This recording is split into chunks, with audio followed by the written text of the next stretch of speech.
You're listening to the B&H Photography Podcast. For over 40 years, B&H has been the professional source for photography, video, audio, and more. For your favorite gear, news, and reviews, visit us at bnh.com or download the B&H app to your iPhone or Android device. Now here's your host, Alan Weitz. Greetings and welcome to the B&H Photography Podcast. This is a short week at B&H, and for today's episode, we'd like to take care of a bit of spring cleaning. We will be announcing the winners of our SanDisk memory card sweepstakes. We also plan on talking a bit about our new B&H Photography Podcast Facebook group, which has been quickly gathering steam. From there, we're going to go around the room and catch up with how we're all doing with our New Year's photo resolutions and see if we are actually following through with them. In the second half of today's show, we're going to present segments from an inspiring conversation we had at the Depth of Field conference with photographer Tomaiya Colvin, followed by a high-octane chat with photographer Tony Gale. Before we move on, a huge thanks to all who joined the podcast group. The response has been awesome, and we want to grow this group. Thanks so much to those who have actually submitted photographs, comments, and suggestions. We actually read them. Just today, we had members from France, Canada, Italy, Taiwan, and Iowa join the group, and we had a school principal, a shop owner, and an art teacher. I was the school principal. I lied. Yeah. Got to pump the Yeah, numbers you a wish. bit. But first, let's get down to business. We have two winners of the SanDisk 64 gigabyte Extreme Pro SD XC memory cards, and they are. We have a drum roll here for this one. Okay. Man, First card goes to Nicholas Gales, and the second card goes to Kayla Waldrop. Congrats, guys. Okay, we're going to be getting those cards off to you in due time, and we want a full report of every picture you put on those cards. Thank you so much for joining the Facebook group, and we will be getting in touch soon. And thanks to everyone who entered. We're going to be doing future giveaways through the group, so stay active and encourage all of your family members and friends who aren't already subscribers to our podcast to head on over to Apple Podcasts, Google Podcasts, wherever, and subscribe. And if you're already a subscriber and haven't taken the time to leave a rating and review on Apple, do so. It means a lot to us, and the feedback ultimately benefits all of us. Okay, let's talk a bit about the Facebook group. Some great photos uploaded and funny GIFs, and some great suggestions for an episode on the update of Norman Rockwell's Four Freedoms by artist Hank Willis Thomas. Yeah, I got that. That was a comment that came in yesterday, and it was kind of funny because we are trying to organize something with that. And so whoever, I forget exactly who sent it in, but they were kind of reading my mind. So, no, it's kind of cool that our listeners are on the same wavelength as we are. I mean, it's yeah, good. totally. Yeah. And well, keep your eyes out for that. We'll see if it happens. And I just wanted to mention a couple of people that who've been great so far with the Facebook group, and say thank you to everybody because it's been really overwhelming. I mean, this was an initiative started by Jason, and it's been great so far. And I hope that it grows and it kind of gives us our chance to talk to people. I think we all have a couple people we want to mention, and I'm just going to throw out Carolina Zumerin, who has been posting some really nice atmospheric landscapes. So thank you for that, Carolina. Carolina. All right. Carolina. Unless she wants to call it Carolina. All right. Actually, I had her. I actually pulled her also. She has some really. There was some nice photographs of flowers that I'd seen with some very, very selective focus and nice lighting and stuff. Right. I also like Mike Raposa's telephoto shots. He has he goes around with a Sigma 150 to 600. I've hauled one of those. It's fun. But there's one shot in particular we got of a gull flying in front of a distant tanker out over the water, and it's a pretty strong shot. Cool. Yeah, I saw that one. Yeah. Anyway, yeah, Jason, anybody stands out? The person that I was thinking of is Eric Kaltenmark. He does like emergency services photos, and I thought it was really cool subject matter, some cool compositions in there. I don't know, just kind of a different thing to go out and shoot. All right. You know, so I thought that was pretty cool. Great. Yeah, it's been great so far, and again, just want to keep encouraging people to chime in. So the main aspect of this half of the show anyway, though, is to kind of catch up with some of the resolutions that the three of us spoke about in the first week of 2019. Yeah, I know, but I had to. Huh? I mean, time flies. It's already almost April. We're 3.5 months in, and the crocus are coming up. Exactly. Yeah, it's getting nice here in New York. So I wanted to kind of go around the table here and see how people are doing with with their intentions. And if you don't remember Why do I yours, feel this is like a surprise quiz in school? there's going to be a surprise at the You end. didn't warn us. This is not fair. It's all right. I would have done more stuff last night to say I did it. So just to kind of look back on some of the things we spoke about back in January, Jason was talking about continuing his long exposure work with urban cityscapes and working with some long lenses.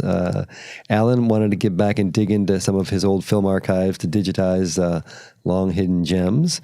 He was going to use his Frankenscanner that that he created, actually. And I was talking about getting back to some street photography and going through some images that I shot 20 years ago to see if I can put that project together. So how are we doing, Alan?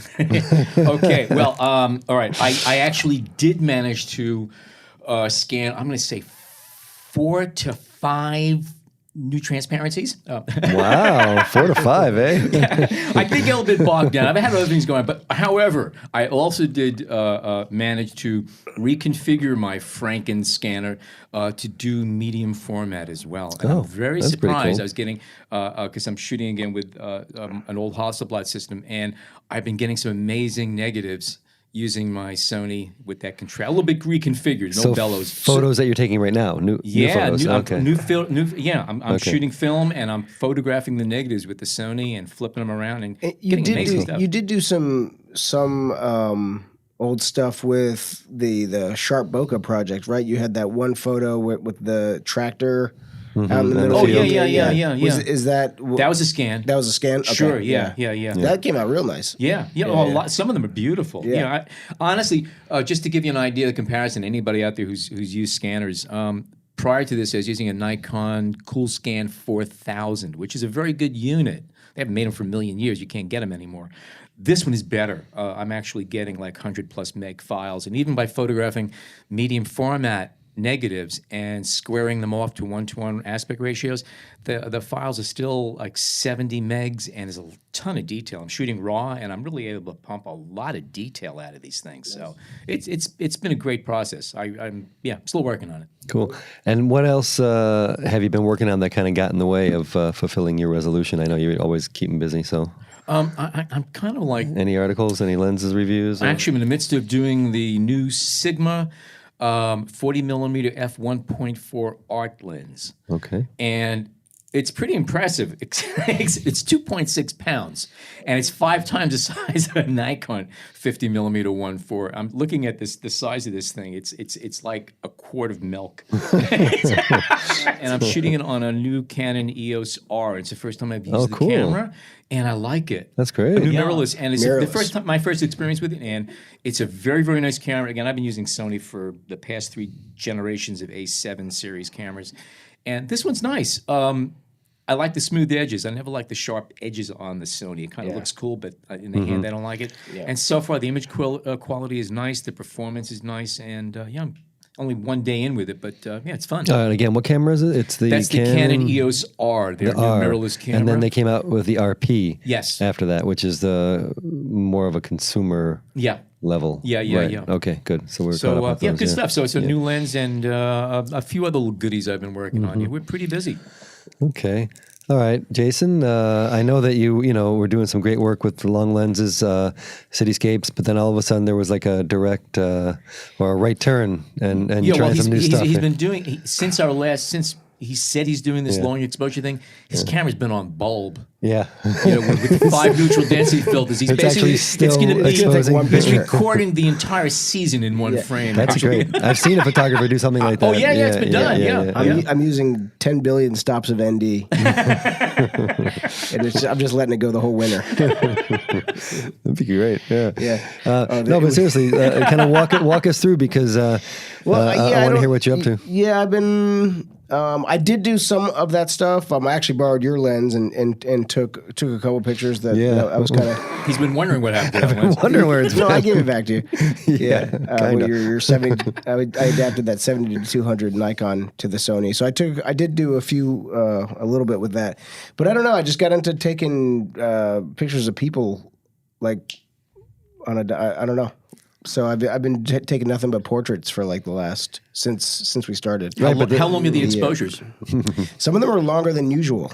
Oh. Yeah, because I'm not. Seriously, I don't know. Some of them are kind of long exposures. But, Well, it seemed to be kind of an organic it is kind of switch organic. because you're working in a studio out in Brooklyn and you're doing cityscapes from the studio, and then it seemed like you started to turn the lens onto the people in the studio. Exactly. Yeah. So I mean, But it's interesting stuff. Yeah. Cool. Thanks. I have a guy out in Brooklyn, a good friend of mine. He's building this like really crazy recording studio in his apartment that has this amazing view. I've talked about that on the past podcast. Mm-hmm. So yeah, I don't know, but it looked really like the inside is as cool as what you can see outside. So I don't know. I've just been kind of taking pictures of the people that come in there. Okay, so sounds like we're kind of failing on our New Year's resolutions. No, as a matter of fact, no, it's not. It's an interesting thing, okay? Yeah. And these are things that we're These doing are the for 2020 ourselves. resolutions? These Okay. are, Getting ahead of and it the year's again. not over either. Nor is the winter. Right. It's still winter. I said Right, during right. the winter, Right. okay? I mean, But as far as for creative endeavors, you got to move. You got to go with the flow, right? You got That's to you got to go where your inspiration takes you, right? And that's exactly what you did. What you're doing is, okay, so you're photographing for yourself. We have a certain... what's the word for it? There's something cool about photographing for yourself as opposed to doing it for assignment. Because assignment, you have to fulfill a job that you have parameters. Whereas if you're taking pictures for yourself out of love and joy of just taking pictures, you go with the flow. Yeah. And if it turns out that you've been shooting out the window and all of a sudden you turn around and realize, hey, it's kind of nice in here too, and you just turn the camera inward, that's fine. It's the same process. It's all part of the same thing. Yeah. Right, and from the work that I've seen of Jason's, and it's not like you just turning around and snapping some photos of your friends. You have an idea and you've been working on it. You've been digging through in it. You've been trying new things, and the portrait work, if you want to call it that, has been really interesting. And it's kind of incorporating some of the ideas you were using with your long exposure cityscape, Yeah, definitely. But let me jump over here a little bit, because we also at that time talked about gear and some lenses and tripods and other things that we might be considering buying to help us fulfill these resolutions. You were talking about the Sony FE 100 to 400 f4 lens. Yeah, I'm not getting that. Okay, so scratch that off the list. But I do have new picks. All right, what's one? The two lenses that I'm looking at now are more portrait lenses. It's the 85 1.4, the G Master for Sony, and the 50 1.4, and that's a Zeiss lens. So I'm using the 24 to 70 to kind of feel out which focal length I want to commit to. Right. But I definitely want more shallow depth of field than what I'm working with now with the 2.8. So yep, cool. Yep. So my thing was to get back to street photography, which I think I have actually. You're walking your cameras around your neck. Yeah, you always walk out with it. I've made strides. The other part of my New Year's resolution was to dig out all the negatives I shot in 1999 on this series I did of a small town, a documentary about a small town, and just reapproach them, start to edit it, and see if I can make something out of it. That I haven't done. Was that the Garzone? Oh, but you project? you made fun of me, huh? Yeah, I totally did. What town? No, this was in upstate New York. It's it's an area in Shenango County. If anyone knows of Shenango County, let me know. That'd be great to hear from you. So that's a project that I think is going to have to get put off for a few months anyway, and hopefully I will dig into it. But I do want to say, regarding the street photography, I was waiting, and this is back in January, to get my hands on either the Fujifilm X100F or the Ricoh or the Ricoh GR3 that was coming out. Well, I did get my hands on the Fujifilm X100F thanks to the folks at Fuji. They let me play with a model for a week. Mm-hmm. And then the Ricoh came out, and the price was much more expensive, much more than I thought it was going to be. So I decided I was going to go in a whole other direction, and now I'm going to go back to the Canon G series, which is what happened was, in order to pay for those two cameras I was going to buy, I dug out a whole bunch of old gear and sold it. Yeah, you sold a lot of stuff. I sold old DSLRs. I sold some lenses. Your son's bike? I sold my son's bike, and I had enough money to buy the camera. And one of the things I didn't sell that I pulled out of the closet was a GR9. No, not a G. I'm sorry. A Canon G9, which is what I shot back in the day. And I've been using it, and it's been great. And it kind of reminded me how much I like that G series. So my next camera, I think, is going to be the G5X. I'm gonna scrap the idea of the Fujifilm and the Ricoh, save a little money, and stick with the street photography through the Canon. So that's kind of been the big news for me in that sense. So does that series still have that flip up screen? It does. Okay, so and that's one of the main reasons. I realized how much I like having that screen that flips up, so I can kind of hold it at waist level and look down when I'm making my shots. Taking photos on the sly. On the sly, exactly. So that's where I'm at. And now comes, I don't know. But anyway, so let's hear from you guys. I mean, that's another reason why we have the Facebook group. We want to hear what people expect to do this year, what they'd like to do, and how that's coming, because projects aren't, it's saying them and doing them are different things. So let's I think it's effort. important to have some kind of a project going on, just for a reason to pick up the cameras. Some people donate. Some people just pick up the camera and go for a walk and find things that they want to take pictures of, just spontaneity. But other people need to have some kind of a structured thing, so figure out what makes you tick. And again, don't let your camera sit there gathering dust. Yeah, use it. All right, and speaking of which, this is the part that I didn't mention to Alan and Jason. We're gonna start a challenge. And the first person that's going to be challenged is Jason. Oh, Jesus Christ. he won't help you. But he's on a different assignment right now. He's busy. Okay. So, what is it? Well, I'm basically gonna suggest, and of course, you have to agree to it, that you post some photos on the Facebook group page of what you're working on now. Sure. I was gonna say do some of the cityscapes, the long exposure cityscapes, which I think are awesome, and I think the people will see them, they'll really react. But if you want to post some of the portraits you're working on, do it. So I think that, how about 3 photos? Okay.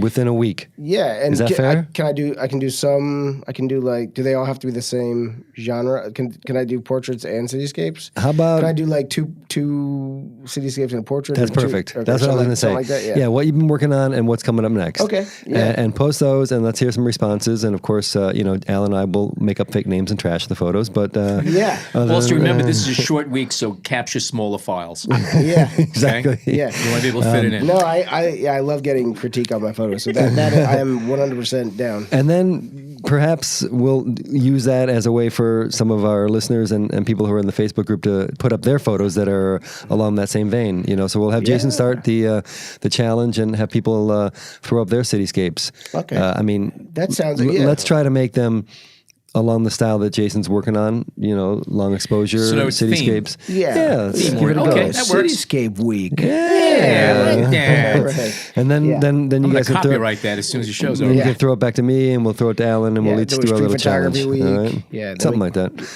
And we, Alan's got a kind of his own genre. Alan Photo Week. Yeah. I don't know what genre do you shoot? I never thought about that. call I him- don't know. Yeah, Urban squares and shadows. Yeah. How's that? It's definitely in the urban realm. I call it modern miscellaneous. yeah. Well, I guess it's probably No, postmodern miscellaneous. Well, you've shot a lot of different types of stuff. I mean, Yeah. So, Jason, do you accept the challenge?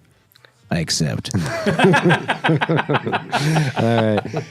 Okay, we're going to take a short break for local traffic and weather, and when we come back, some bits and pieces from Depth of Field.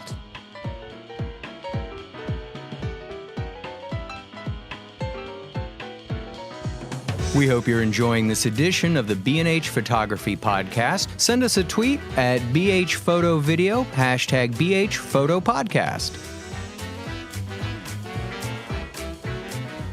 Okay, we are back, and here is a snippet of a conversation we had back at the Depth of Field 2019 with portrait photographer Tomaiya Colvin.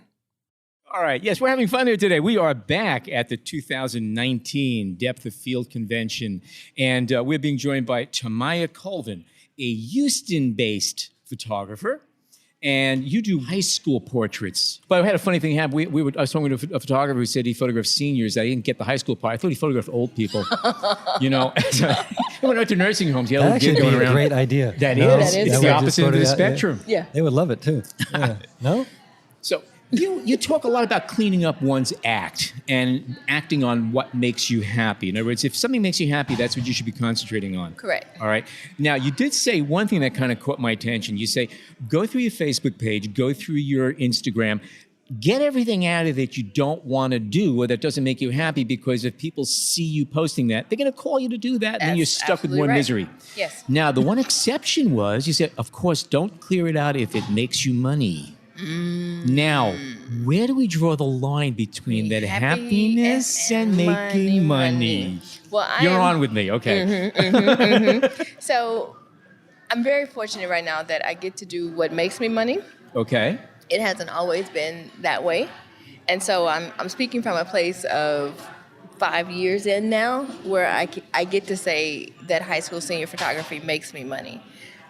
There was a time where, I had to post and do things, obviously, like I said, to pay the bills, to take care of the kids. And that's a real life situation.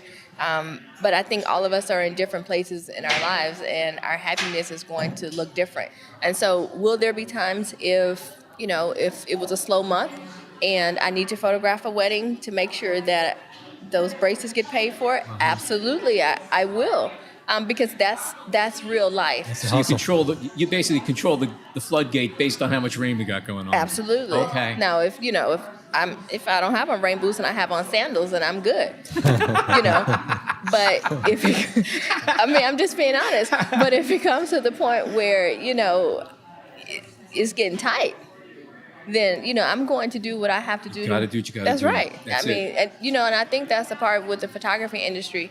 People aren't authentic anymore, and people put out this facade of what fake life really looks like. And in real life, we have to pay our bills, and we have to do what it takes to sustain our households. And that sometimes that may be taking the odd jobs, or getting a part-time job, or doing different things. But the end goal is to make sure that you're happy holistically. Can we talk high school senior portraiture? Because that's something we never spoke about on this show before. And to me, it's pretty interesting. And I know that, it's changed a lot since when I did it, I imagine. So are you doing it mostly in studio, outside, a combination of everything? Or what's the popular trend right now? So I honestly don't photograph in studio at all. None. And that's more of my personality style. I like to go out and really have play dates and really go out and just explore. I get the impression you like going and playing. Yeah, I like going and playing. And I feel like a studio for me just really kind of puts me into, what are we going to do? Like, I've done this already. So in my area, most of the kids enjoy outdoor nature photos.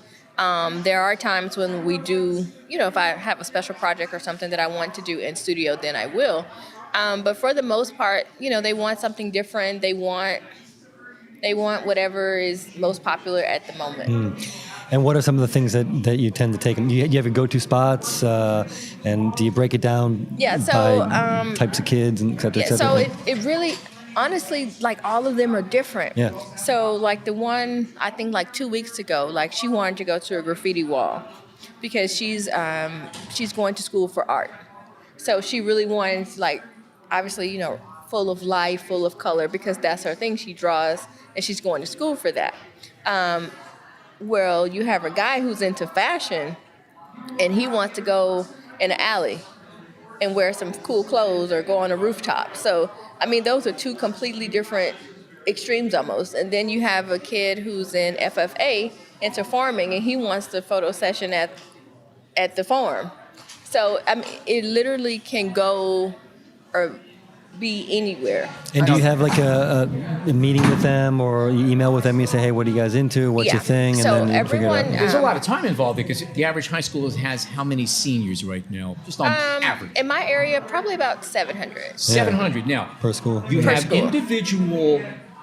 everyone has to have their individual portrait. Right. That takes a lot of time. So the individual portraits are handled by a studio in our area. Okay. The ones that are in the book, those ones, yeah. That's taken at a portrait studio. So they're like, the school districts have a contract. Yes. With that photographer, and they go. Everybody in the school gets their photo taken by that The photographer. mug shots. And then we go do something completely different. Right. Yeah, because most of the kids, they don't like that picture anyway. Right. And that's what they hand out to their friends, and that's what they pass around Yeah, or so send the to the photos grandma. that I stuff take like are that, the ones that they pass out to their friends. So how much time on average would you give to each student? Because they say, here's what I want to do, here's where I want to go. You can't give them 2 days to play. So what's your average block of time? So It's normally somewhere between like 2 to 3 hours. Really? And how many would you say out of a senior class of 700 would want this kind of photo done? At least probably 20% or so. Yeah, interesting. Yeah. Yeah. Cool. And what about jocks? What do they like to come with their uniforms on sometime, and the cheerleaders and all that kind of Yeah, stuff? they the whole come thing? in the band. They come with their instruments. And So, it just depends on what they're into, literally. So sometimes, like, we'll start at, like, one girl, she was into baseball. So we did one outfit in her cute, sundress and that type of thing. And then at the end of the session, she put on her entire baseball outfit, and we were out on the field. And do you have like a stylist with you, or makeup and hair, or they bring their own? So How's that work usually? they normally will get their own hair and makeup done. And I can't actually, in Texas, you don't have to have a license to like touch up makeup. And so I can just do a little touch up if need be.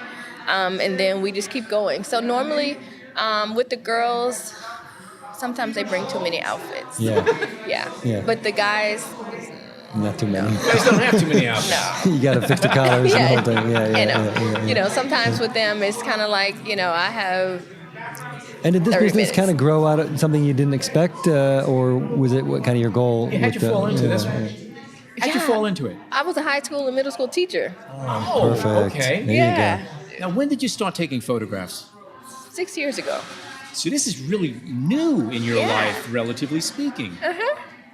What are you shooting with?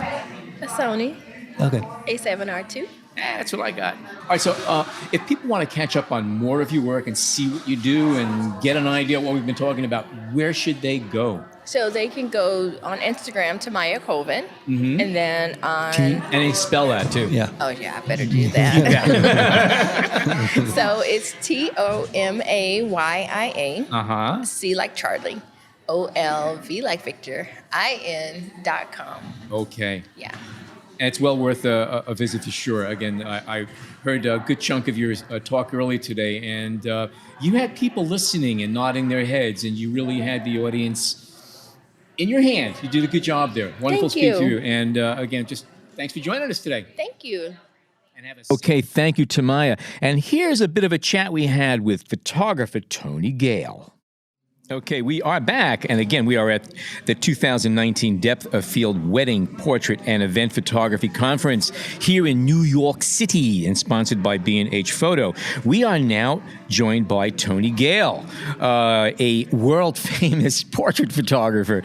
How many years have you been taking portraits now? You've been around for a while. You've been doing this for a good time. Quite a while. I started photo assisting in 1997. Okay. So I haven't had a non-photo job since 1997. So that's a while. It makes me feel very old. Oh, That's it goes pretty by good, fast, trust me. Yeah. So as for portraiture, how do you keep yourself fresh shooting essentially the same thing constantly? See, I don't really think of it as the same thing. I mean, some of it is. If you're doing standard like corporate headshots, that's kind of the same thing because it has to be. But for the most part, I'm photographing a different person every time. So that alone makes it interesting. Part of what's great about portraiture is I get to meet new people. I get to go new places. I get exposed to new things. And that's always interesting. Right. Even if it's I need to do a portrait in an office, I'm walking in, it's a new office. I'm figuring out where to shoot. Maybe, this place looks cool. You've got this great conference room. I've never seen it quite like this. Or you've got this view, or you've got this amazing hallway. Sometimes it's, okay, we have you in this 6x9 conference room with a table that's 5x7. Will this work? Like, well, if it has to. And in cases I had a like teacher who this- said that once you know what your limitations are, everything else is possible. That's what that's about. John. And I'm saying, in cases like that, when you're just showing up at a location, a corporate space or whatnot, how much time and how much energy do you spend looking around to find a place or a better place to shoot, let's say, and how much comparatively would you spend kind of getting to know the person you're going to shoot? It all depends on the situation. There are times where I might be hired to shoot 15 people in a day, Right. and they're scheduled every, say, 20 minutes. So I have very little time to get to know them. I'll talk to them while I'm shooting. We'll have a conversation. I'll ask them how their weekend was, to try and put them at ease, because everyone, it's going to be a better photograph if they're comfortable. There are some people that disagree, but Chris Buck. there are people. Avedon really made people uncomfortable sometimes, and got some great pictures. Of course, yeah. But that's not me. Yeah. And you want to get called back by that company eventually. Yeah, I want to get called back, and I want to capture the essence of who I think that person is when they're being themselves. Right. And the best way to do that is to put them at ease. So you are a Sony artisan, which, if I'm not mistaken, means that they send you all the parts of the camera and you hand assemble them to your own specs, correct? Well, it's more that we build other people's cameras.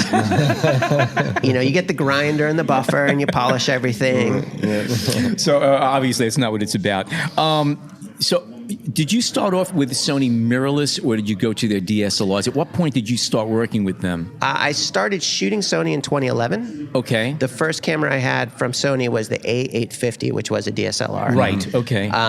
Then I went to the A99. Which is still, that's the... Yeah, it's the SLT. So it has a mirror, but it's a fixed mirror. Gotcha, yes. And then when the A7R came out, I bought one, and I really liked it, but it didn't replace the A99 because the A99 was a faster camera. Yes. But then when the R2 came out, that was it. Like the A99, actually a friend of mine has been borrowing it for the last 7 months, my A99. And he doesn't even ask anymore, do you need it back, right? No, I kept saying, you know what, when I need it, I'll let you know. There you go. It'll probably be never. It's a great camera. And I still, the 2470 for the A-mount 2470 is a beautiful lens. The 85-1.4, beautiful lens. But the A7R III that I shoot now is such an incredible camera that's all I want to use. Now, I'm currently using an A7R II. I didn't have the need to go to the 3 yet, okay? Although it is, I noticed the difference between the two of them. How has it affected your portraiture? Does it working with a mirrorless camera as opposed to a DSLR or one of the Sony A cameras? There are things about the features of the Sony cameras, the eye autofocus in particular. Yeah. Especially that it will do eye autofocus in continuous, where I can shoot really shallow and get 95% of my shots That's sharp. a high percentage. Yeah, I could never do that with anything else. In the past, if you want to shoot at 1.4 or 1.8 or even 2.8, if you're lucky, a third of your shots are sharp on the eyes and the other's the nose or the ear.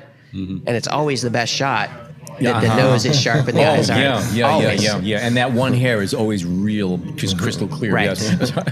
But with the eye autofocus and continuous, I can just keep it activated. If I drift a little or my subject drifts a little, it just tracks with them. And so it nails focus. Nothing's 100%, but almost always. I'll take 95%. Yeah. I'll even 90. That's because I've been playing around with an f1.2 lens lately, and it's not easy. Yeah, when it works, so it's shallow. amazing. But yeah, if you have an option like that where it'll just lock And it do for you you. use the LCD when you're composing now with that, or are you still using the viewfinder? It depends on how I'm shooting. If I'm on a tripod, which sometimes for corporate portraits, headshots I am, just so things are consistent. If I'm on a tripod, I'll almost always use the LCD. If I'm outside, I'm almost always using the viewfinder. And if I'm not using a tripod, it could go either way, depending. Like sometimes because the screen tilts, I'll get weird angles, and then I'm using the screen, almost like a waist level finder sometimes. Yeah, I totally know what you mean. Yeah. But if I'm shooting normally, it's probably through the viewfinder. Right. So can I jump back quick to the portrait work? Can you kind of break down, what your portrait work is? Primarily, is it corporate work? Is it, magazine work, editorial? And how do you balance it? It's some corporate, some editorial, some advertising. And some of it is balanced by who calls. So 1 month it might be almost all corporate. 1 week it could be, or 1 month it could be largely advertising. Which do you enjoy doing the most out of all the types of portraiture you do? Because you do a wide range of it. Which one do you go out saying, I know I'm going to have a good time today? This would be more fun, generally speaking? Honestly, most of them are fun because it's all shades of the same thing. Okay. Editorial has the most flexibility. Yeah. That's one of the things about low-paying jobs. You have more leeway. Right. Editorial is also where I'm more likely to be able to relicense the pictures. Yeah, right. I just licensed some pictures to the person I photographed for a magazine this fall. Last week, I had another magazine reach out for somebody I photographed last spring. that tends to happen with editorial. It doesn't really with corporate and with advertising. And in terms of because we were talking earlier about making your the sitter comfortable, when you're doing corporate work, there's an expectation, and I guess that people to look corporate, look good, look intelligent, and also nice and happy. So, how do you with editorial? You don't feel that as much in some senses. Maybe you can dig a little deeper. Yeah, editorial. I usually have a lot more time with the person. Yeah. If it's a corporate headshot and I'm just photographing one person, I might have an hour or two, but usually it's at best half an hour. Right. They don't have an hour for most of these people. That's a crazy amount of time. They don't have it. Yeah, they don't have the time. Yeah. Right. And so, there is a limit to what I can do. With editorial, I can have a conversation more with the person. It's often more of a story, quite often as well. Yeah. So you have to be able to spend more time on it. Yeah, there will be multiple, like that photo for Poets and Writers that we shot a cover, we shot a contents page, we shot a spread for the article, and then so it's a lot of shots, and so you are able to do more range, which is fun. It's nice to be able to not just put you on a white background. Here's the light. It has to be the same for the next 10 people, and there's nothing wrong with that. Any day you're taking pictures is a good day, and any day you're paid to take pictures is a great day. Lovely day. So, and you're kind of known as a lighting expert. Can you talk a little bit about what you're using and anything new that you're trying to incorporate into your lighting? So it depends on what the shoot is. Sure. Sometimes it's speed lights, and then I use the Sony speed lights. Oh, okay. Especially now that they have the radio controlled ones, Yeah. which are amazing. The HVL F60 RM, which I know is a mouthful, is a great light. If I'm not using speed lights, so if it's a corporate assignment, I'm bringing bigger strobes. And there, it just depends on the shoot what I use. I have a bunch of Bowens. I have some Ellanchrome. I have a little bit of Broncolor. And it just depends on the shoot what I'll bring. There are tools. Yeah, there is some modifiers. So I'm also a Manfrotto ambassador. Okay. And so I use a lot of Lastolite stuff. And Lastolite just came out with this really cool strip bank that's like 1x5, and it just sort of collapses on itself. Like you don't have to put it on a speed ring. It's all integrated, and because of the design, it's narrower. And so it's really a cool strip bank. And is LED, I'm assuming? I do also use LEDs, yeah. Okay. But is the strip light LED? Oh, no, that's a strobe strip it's light. strobe. Yeah. Oh, okay. Okay. Interesting. I do use LEDs, but primarily if I'm doing a video project or if I'm doing something where it's stills and a little video, then I'll light it with LEDs because I don't want to light it twice. Strobes, it's nice to have the versatility both in the modifiers. Like if you put an LED in a 7-foot umbrella, you've lost a lot of light. Sure, With strobe, I can just crank it up. True. Yeah. Okay, cool. So can you talk a little bit about the Madam Mayor project that we saw? Yeah, it looks pretty interesting. Yeah, well, tell us. Thank you. So that actually was a project that I thought about for years and I couldn't figure out how to make happen. And then I realized I was an idiot, and I just talked to a magazine I shoot for and said, you guys are women focused and you have this power women issue. What do you think of this? And they're like, oh, that sounds great. Great idea. I'm like, I don't know why it took me 2 years to think of that. Right. And I'll just fill you. What I'm assuming it is women mayors around the country, right? Yes. Yeah. And can you speak to where you went and who you shot and kind of the process a little bit? Yeah. This year I photographed Lovely Warren, who is the mayor of Rochester, and Betsy Price, who's the mayor of Fort Worth, Texas. Fort Worth, Texas is the largest city with a woman mayor in the country. Okay. I've also photographed, I'm trying to remember all the names. I feel terrible when I can't remember people's names. But the mayor of D.C., mayor of Baltimore, the mayor of Islip on Long Island, which for those of us who are local, we think of Islip as tiny. But Islip is actually this massive, all those little towns on Long Island are actually part of Islip. Right. I just didn't realize that. I assumed they were all towns, and they're not. They're all part of this. But is it an ongoing project, or did you capture it with this issue, this magazine? Or? So we did it first for the fall issue in 2017, and then we revisited it slightly different for fall 2018, and hopefully we'll do it again for fall 2019. I imagine there'll be more gains in upcoming years. I would think, yeah, I Probably a lot suspect more that there soon. will be more options. You Yeah, know, my guess is in 10 years, a unique assignment will be finding 10 male mayors. that could be. You Yeah. know, so I've got that. Don't start on one, Tony. Okay, All that right. one's mine. It's your project. You do the women. I'll catch up afterwards. do you Okay, do we'll the- ping pong. Do you Fair do the enough. research? Do you find did, out who yeah. you want to Yeah. shoot and everything and talk to them? Yeah, Okay, I did the research. yeah. Mm-hmm. I mean, I didn't reach out to them because, frankly, if some random photographer, Right. I could say I'm a Sony artist and they're not going to know what that means. Right. Right. Reaches out, they're not going to have time. Yeah. If a magazine reaches out, Little different they'll story. make the Yeah, time. yeah. Press time. Yeah. Yeah. Although times when these projects coalesce and you get several shots under your belt, you say, "This is the project I'm doing. I want to profile." You know, sometimes people take interest in that. Just on the Yeah, once you basis get of the drop in, project, I've already you know. photographed, blah, blah, blah, blah, blah. Right. All of a sudden they go, okay, I want to be on the boat. I do think if we get another year out of it, there might be enough that if I could find somebody who was interested in making it a book project, for example, that at that point I could reach out because there would be the critical mass. So what's next? What do you? Any interesting projects coming up? Assignments? Anything you're going to try in 2019? I do have a project, a personal project that I did for a few years that I'm trying to restart, which is Interesting People. Put that on your website, yes. Yeah. Yep. So someinterestingpeople.com is the URL for that project. Oh, okay. All right. And it's just finding people that anyone finds interesting for any reason.